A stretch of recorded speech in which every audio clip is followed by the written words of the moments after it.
বিবেক থাকলে ভাবা উচিত আসলে আমি একজন মানুষ, আমি একজন মুসলমান, আমার মা মুসলমান, আমার বাবা মুসলমান, তাহলে আমার ধর্ম কই? আমার আল্লাহর সাথে আমার সম্পর্ক কোথায়? আমার রসুলের সাথে আমার সম্পর্ক কোথায়? আমার কিতাব কোরআনের সাথে আমার সম্পর্ক কোথায়? আমার ধর্ম ইসলামের সাথে আমার সম্পর্ক কোথায়? আমি কোথায়? আমার ধর্ম কোথায়? আমি কোথায়? আমার আল্লাহ কোথায়? আমি কোথায়? আমার রসুল কোথায়? আমি কোথায়? আমার কোরআন কোথায়? আহা, এইটুকু ভাবনা যদি প্রিয় ভাই বাপ কারো মধ্যে না থাকে, যে যেমন আছেন, যার যেটা ভাল লাগছে জিন্দিগি এভাবেই কাটাইতেছেন, আমার বাপ এখানে তো শেষ না। কোরআনুল কারীমের মধ্যে আল্লাহ তাআলা স্পষ্ট বলছেন, ইন হিয়া ইল্লা হায়াতুনা দুনিয়া নামুতু ওয়া নাহইয়া ওয়া মা নাহনু বিমাবউসিন। আল্লাহ তাআলা বলে কাফেরের কথা, বেঈমানের কথা, সমস্ত কাফের বেঈমানের বক্তব্য হলো জীবন মানে শুধুই দুনিয়া, শুধুই দুনিয়া। ইন হিয়া ইল্লা হায়াতুনা দুনিয়া, আর কিছুই নয় জীবন, শুধুই দুনিয়া। দুনিয়া খাইয়া পইরা ভালো আছে, জিফুত লইয়া বাত মাছ নিয়া ঘর দুয়ার বাজার ব্যবসা করে ভালো আছে, এই তার মানে তো দুনিয়া, তার মানে দুনিয়া ভালো আছে। আল্লাহ তাআলা কসম কোরআন শরীফে এটা বলছে, এটা তো কাফেরের কথা, এ তো মুশরিকের কথা, বেঈমানের কথা, এ তো মূর্তি পূজকের কথা হইতে পারে, মুমিনের কথা হইতে পারে। মুমিনের এটা কোনো বিষয়ই না, ইমানদারের এটা কোনো বিষয় না। খাইয়া পয়রা ভালো আছেন না দুঃখে আছেন, এটা কোনো বিষয়। খাইয়া পয়রা ভালো আছেন তো নবী সাল্লাল্লাহু আলাইহি ওয়াসাল্লাম যে ক্ষুধার্ত ছিলেন, কথা বলেন না? নবীজি পেটে পাথর বাঁধছিলেন কিনা ক্ষুধার কথা, তাহলে তখন তিনি ভালো ছিলেন না? কথার জবাব দেন না কেন? তো নবী সাল্লাল্লাহু আলাইহি সাল্লামের দেহ মোবারক থেকে যখন রক্ত ঝরছে তখন তিনি ভালো ছিলেন না? আমরা যে বললাম খাইয়া পড়ে ভালো আছি, খাইলে দাইলে ভালো থাকে, তিনি তো খান নাই। নবী সাল্লাল্লাহু আলাইহি সাল্লামের স্ত্রী আম্মা জান আয়েশা রাদিয়াল্লাহু তাআলা আনহা স্পষ্ট হাদিসের মধ্যে বলছেন, রাআইনা হিলালান সুম্মা হিলালান সুম্মা হিলালান মা আওকাদাত ফি আবিয়াতি রাসূলিল্লাহ নারুন।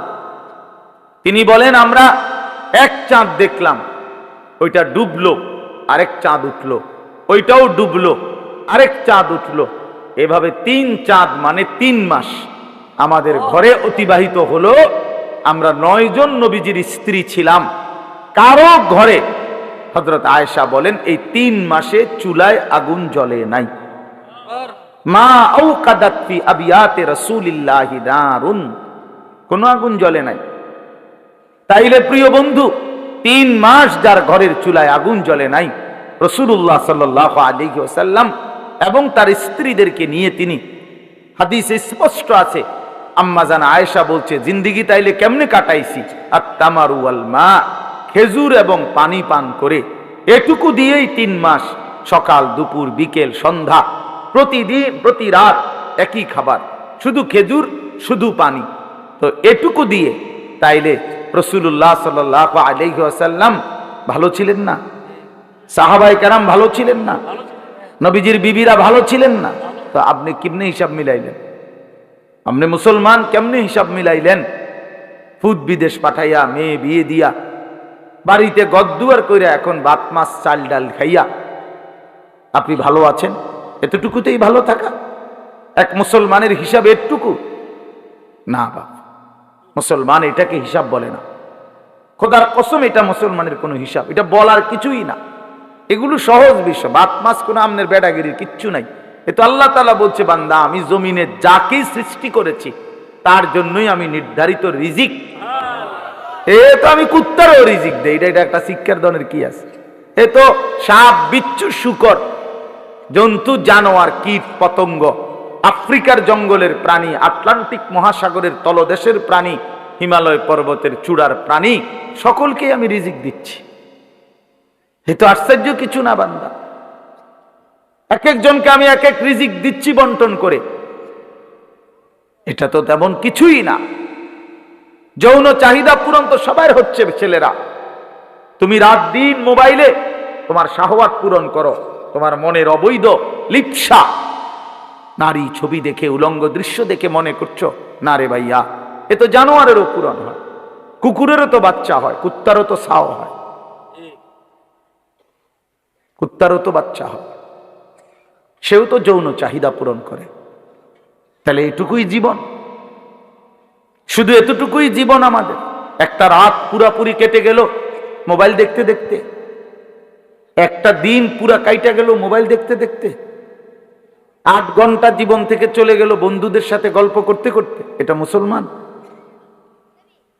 এটা মুমিন?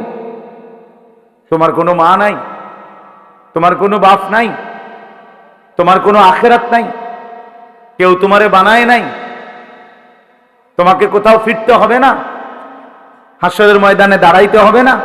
আলা ইয়াযুন্নু উলাইকা আন্নাহুম মাবউসুন। আল্লাহ কোরআনে বলছে, হে নাফরমান, তোমরা কি ভাবতেছো না যে তোমরা হাসরের ময়দানে দাঁড়াইতে হবে? কোরআন শরীফের আয়াত।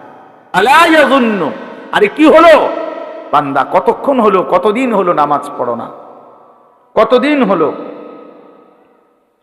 কতদিন হলো নামাজ পড়ো না?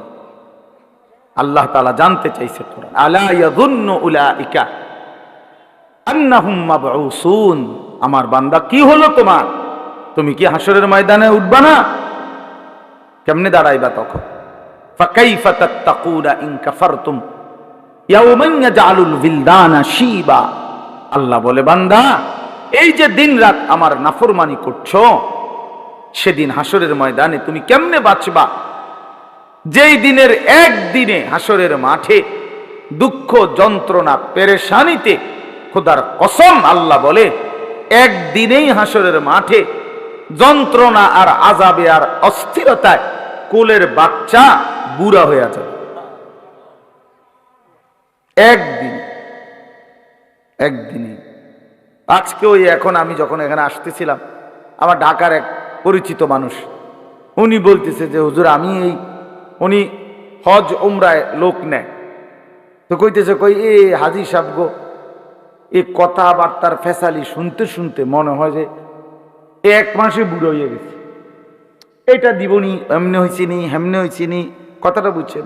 তাহলে মানুষ কিন্তু এই কথাটা বলে কথার প্রসঙ্গে যে ভাই আমি যে আজ 6টা মাস এমন মুসিবত গেছে ভাই আমার উপর দিয়া, অর্ধেক চুল পাইকা গেছে, বলে না এমন মানুষ কথার পরে? তাহলে বুঝা গেল পেরেশানি মানুষের চুল পাকায় দেয়, অস্থিরতা। তো মহান আল্লাহ পাক রব্বুল আলামিন বলেন, একদিনেই বান্দা হাসরের মাঠে কোলের বাচ্চা বুড়া হয়ে যাবে। কি ভয়ানক আযাব হবে, তুমি এটাকে কি মনে করছো বান্দা? দোস্ত আমার, বন্ধুরা আমার, ছেলেরা আমার, নিজের এভাবে নষ্ট করে দিও না। শেষ পর্যন্ত তুমি একাই, বন্ধুরাও থাকবে না, সাথীরাও থাকবে না, প্রিয় বন্ধু তুমি একাই। তোমার কবর শুধুই তোমার, তোমার আখেরাত শুধুই তোমার, তোমার আমল নামা শুধুই তোমার, তোমার হিসাব তোমার, তোমার মিজানের পাল্লায় তোমারই ওজন হবে। একাকী প্রত্যেকটা ঘাটে একাকী নিজেকেই সামনে যেতে হবে। আনিসুর রহমান, আশরাফি ওয়াজ, আখেরাতের ফেরিওয়ালা।